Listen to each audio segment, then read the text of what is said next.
But how might the ancient Chinese have devised a method of driving massive volumes of air to heat their furnaces?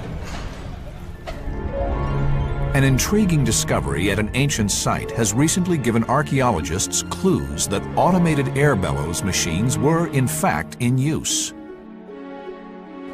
Drawing on the technological knowledge of their predecessors, who had begun to use water as a motive power, we now believe that engineers created a mechanical system for the operation of the blast furnace bellows. To generate the kind of heat required in a blast furnace, you need quite considerable volume of air. It doesn't need to be incredibly high pressure, but there needs to be a lot of it. And what the Chinese did is they modified a traditional water mill, and they developed a system of bellows which were operated by cranks worked by the water-powered wheel. Dr. Geraint Owen is a specialist in mechanical design and engineering at the University of Bath in England. Using a water wheel as the starting power source, and you want to drive a bellows, you can drive it using a crank, and where you have a central axle and an offset pin and some form of connecting rod and link. So the water wheel will turn the crank in a rotary motion, and then all that the crank does with its connecting rod is convert that into a linear motion that you can use to power the bellows. This type of machine is similar in principle to the design of the piston in a steam engine or automobile, but operating in reverse. In the Chinese machine, the wheel turns to operate a crank, whereas the later steam engine would use a piston-driven crank to turn the wheel. The ancient Chinese understanding of engineering allowed automated continuous air blasts to create the high temperatures needed for successful iron casting. Hand in hand with a mastery of casting came other mechanical innovations that were also centuries ahead of their time. The Song dynasty also produced advances in mass automated manufacturing and high-tech sophisticated machines, some of which laid the groundwork for much modern machinery. One such invention is the ancient world's version of the odometer. An odometer is a simple device that allows you to measure distance in exactly the same way as you have an odometer on the dash of your car. But could the Chinese have invented the gearbox more than a millennium before the modern engine? This fascinating ancient device is known as the rangefinder chariot. The cart, when pulled alongside a marching army, would signal the passing of every 500 yards with the banging of a drum. This model is a small-scale version. The actual odometer was much bigger. The real-size chariot is very big. What you see now is a mini-sized model. We rebuilt this according to the ancient texts. The toothed gears in the machine are driven by the chariot's wheel. It uses what is described by modern engineers as a reduction gear train, a system that lowers the output speed so that one or more pins can revolve slowly, releasing catches at predetermined intervals to trigger the striking of the drums every 500 yards. Experts believe the machine was used to lead the emperor's royal guards on military assignments, to record the distances of enemy camps, or even to measure how far the army had marched from the royal city. When the wheel outside is turned, it drives a small standing gear wheel inside. The large gear wheel drives a small gear flywheel, which again drives a large wheel.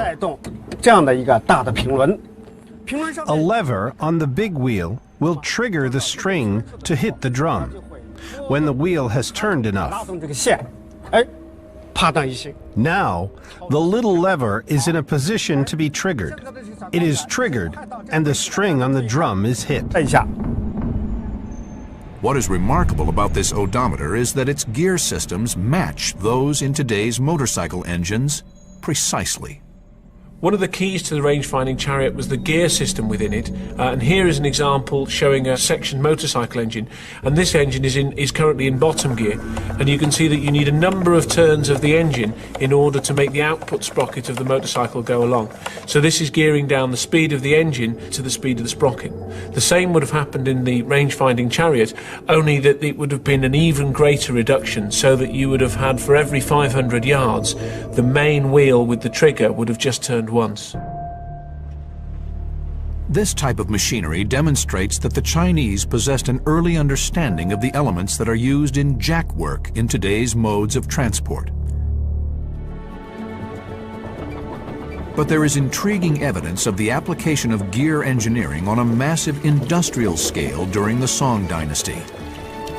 One discovery in particular has caused us to rethink everything we thought we knew about ancient manufacturing. We now know that the Chinese had fully operational huge factories, capable of mass production.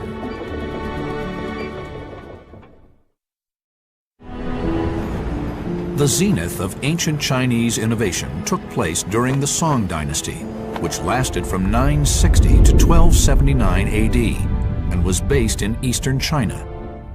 The dynasty launched a 300-year reign of incredible inventions and machines. These inventions revolutionized warfare and would even lead to man exploring space, using navigational instruments that guided mankind's journey of discovery. Only now are we discovering that these intriguing machines fundamentally match the principles of today's modern technology, causing us to ask, did we invent modern machines, or did we just reinvent them? At the height of the Song dynasty in the 11th century, huge metropolises had begun to develop and were becoming centers for trade, industry, and commerce. These cities, with populations of hundreds of thousands, required automated machines that could increase the output of production. One such ancient industrial machine that has recently been discovered by archaeologists is the hydraulic trip hammer, believed to have first been developed as long as 2 millennia ago. Today, in the province of Jingdezhen, an example of this extraordinary 2,000-year-old technology is still in use, a testament to the machine's effectiveness and design. A trip hammer is a good example of one of these water wheel powered devices. Basically, you have a large mass that is supported by a cam, and as the cam is rotated, the mass is lifted and then the mass is allowed to fall.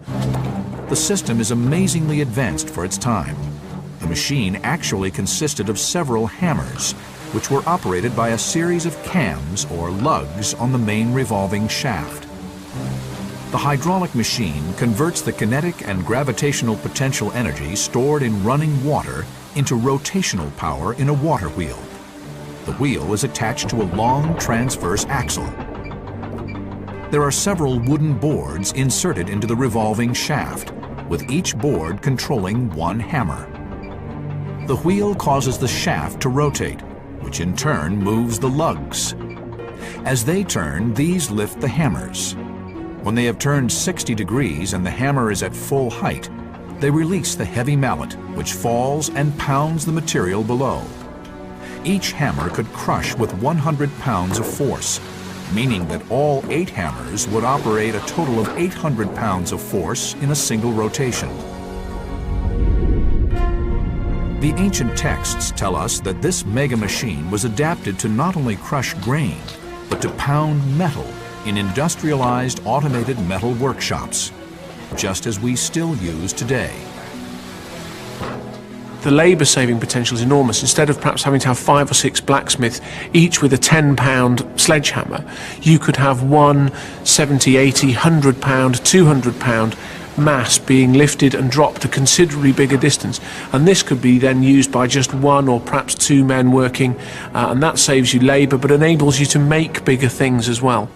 Today, the remains of mega water wheels which powered the hammers still litter the landscapes of rural provinces, offering a fascinating glimpse of what these hydraulic machines actually looked like. But the Chinese soon invented a more efficient way to grind grains, using millstones. The grain is crushed under a massive stone weight. This is a tried and tested technique, but the ancient Chinese took the technology to an advanced level. This machine is called the multiple-geared grist mill. As with the trip hammer machine, the multiple-geared mill was also powered by water. However, this machine harnessed the power of the water wheel to drive a complex angled gearing system and power 9 separate 2-ton millstones. Remarkably, the engineers devised an advanced system that transferred the water power via the drive shaft across a 90-degree angle change to drive the millstones.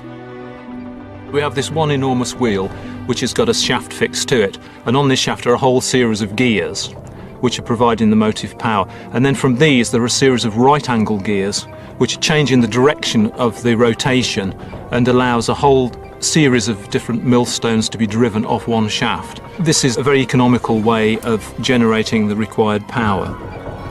What is stunning is that this type of gear-powered water mill developed in ancient China incorporated technology that would not be seen again for nearly 1,000 years.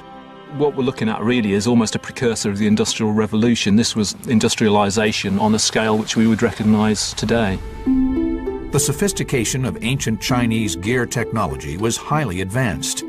But there is even more evidence that the Chinese had a long tradition of ingenious geared machines.